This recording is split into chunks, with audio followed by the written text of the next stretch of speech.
Welcome to new TV Telugu. వ్యవసాయ రంగంలో తెలంగాణ సాధించిన అద్భుత పురోగతి కేసీఆర్ దూరదృష్టి నాయకత్వానికి నిదర్శనమని బీఆర్ఎస్ వర్కింగ్ ప్రెసిడెంట్ కేటీఆర్ తెలిపారు.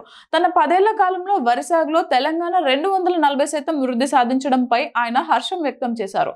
ఇది కేసీఆర్ మార్క్ అభివృద్ధి అని వ్యాఖ్యానించారు. ఈ మేరకు ట్విట్టర్ వేదికగా కేటీఆర్ స్పందించారు.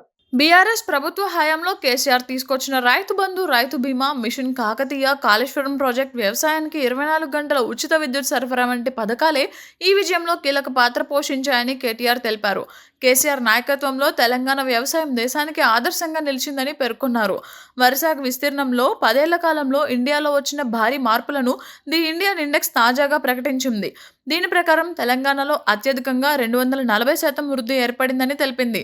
అలాగే మధ్యప్రదేశ్లో 80%, ఉత్తరప్రదేశ్లో 25%, తమిళనాడులో 20%, పంజాబ్లో 12% వృద్ధి నమోదైందని పేర్కొంది. అదే ఆంధ్రప్రదేశ్లో వరి సాగు విస్తీర్ణం 13% పడిపోయిందని తెలిపింది. ఇక మణిపూర్లో 25%, అస్సాంలో 12%, కర్ణాటకలో 11%, ఒడిశాలో 8% పడిపోయిందని పేర్కొంది.